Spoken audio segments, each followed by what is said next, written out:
at a 20, 30, 40-year high.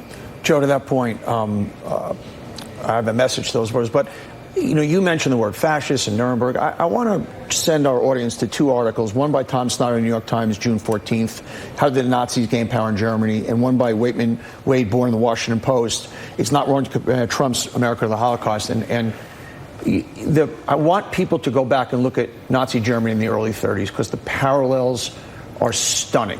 Stunning, and it can't happen here, it can't happen here. It can happen here. And I want to challenge people I did this the other day. I want to challenge people of means. I'm not talking about people who need a job and believe Trump is going to get it for him. If you vote for, you can no longer now say, well, he's good for the economy, and he's good for Israel. By the way, he would throw Israel overboard in a second if it was better for him. Do not kid yourself. And you own it now.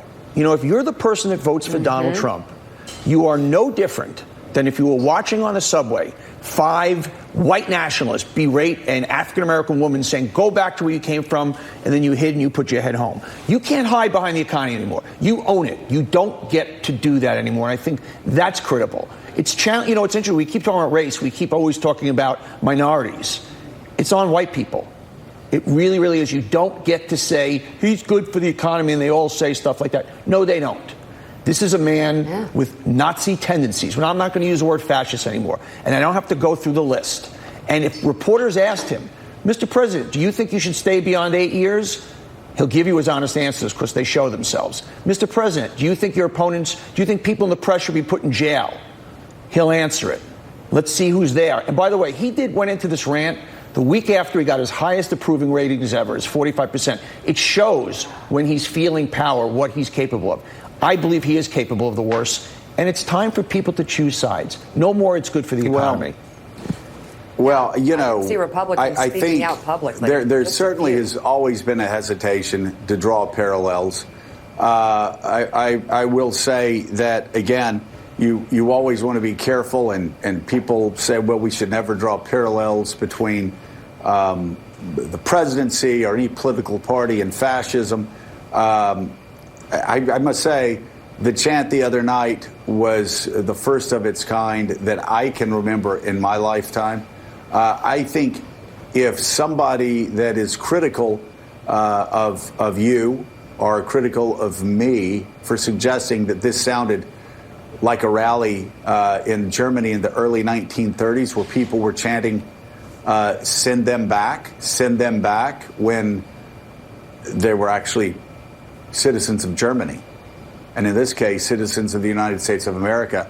If there is a better analogy for those who want to be critical today, I would love to hear it, because I am, I'm a very optimistic guy. Mika will tell you she finds it maddeningly, just tiresome how optimistic I am.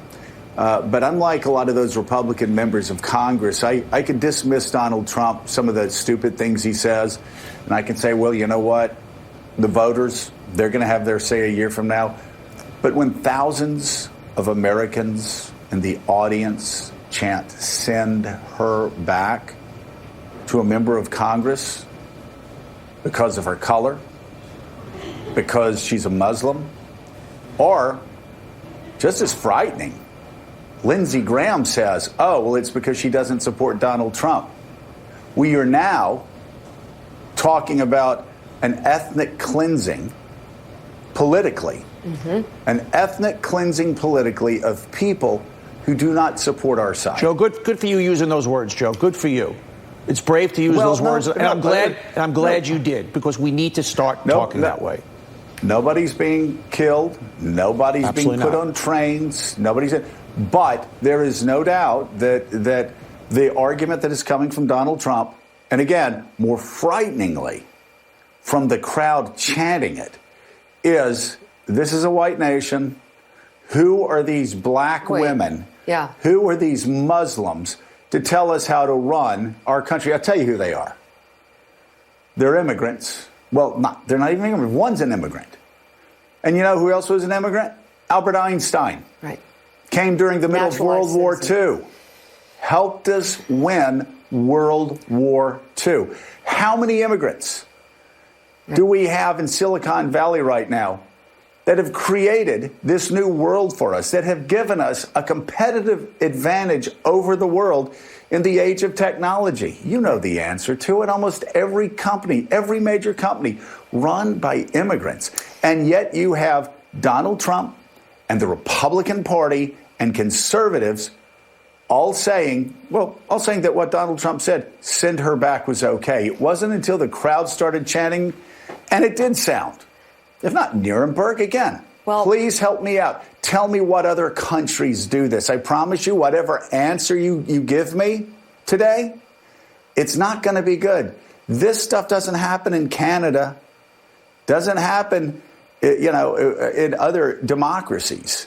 It's only happening here right now, and we've got to call it what it is. It's frightening. It's undemocratic.